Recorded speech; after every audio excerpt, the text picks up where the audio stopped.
If you're looking for a new record player, but you don't know what to get, today we're going to talk about the ones you should avoid. So basically, this is going to be a list of things to look out for when choosing a turntable, because you deserve an awesome record player that sounds great and also won't ruin your records. Now, real quick before we get to that, I want to share some good news with y'all. My sister, Tara, just released her first album, Tara New Volume 1, last week on all major streaming platforms. So I just wanted to take a second here to say that I'm proud of her, and if y'all would also like to hear the album for yourself, add it to your playlist and maybe even follow her Instagram as well, I would really appreciate it, and of course, she would too. So I'll drop those links in the video description down below if you want to check it out. Alright, now let's dive in. All-in-one turntables. Any record player that's marketed as all-in-one is a big red flag, because although that might sound good in theory, in reality the speakers should always be separate from the turntable that's playing the record.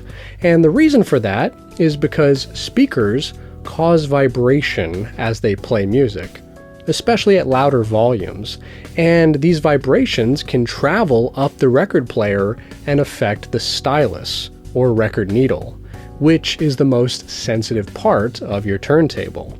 Basically, when it comes to turntables, vibration is bad and isolation is good. So that's why collectors usually place their speakers a little bit further away from their turntable, or ideally on a separate surface. Now in my case, as you can see behind me, my Klipsch speakers right here are about a foot away from the turntable. And I would love for them to be even further away or even on a different shelf, but this studio in here is kind of small, so I am limited in that regard. But I digress. My original point here is that having speakers directly under your turntable is a bad idea, and that's exactly how all-in-one turntables are designed. Portable turntables. Since record players, by their very nature, are designed to stay put, any turntable that's marketed as portable is yet again another red flag.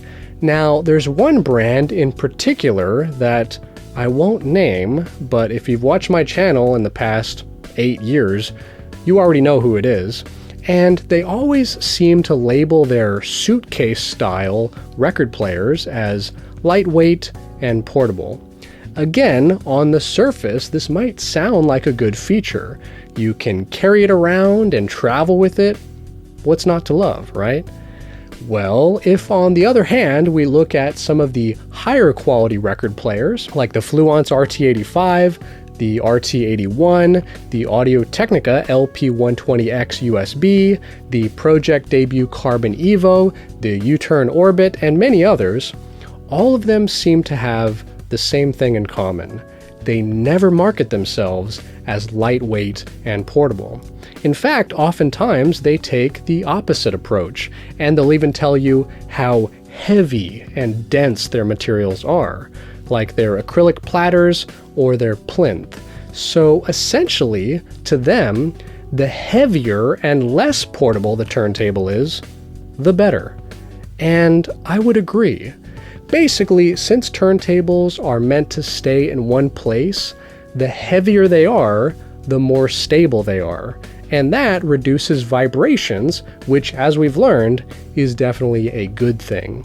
So overall, heavy means stable, and stable means better sound. So, if you see the word portable anywhere, steer clear. Record overbite. Have you seen those record players where the record is sticking out over the edge of the platter? Well, I call that record overbite, and it's another sign that a turntable is less than ideal. Basically, if the platter can't support the entire record, that is another red flag. If we're talking about Bugs Bunny, having an overbite might be charming, but if we're talking turntables, it's a problem. So if you see this, that is an easy way to tell that that turntable is crap. Bonus. One last thing to look out for is whether or not the turntable has a counterweight at the back of its tone arm.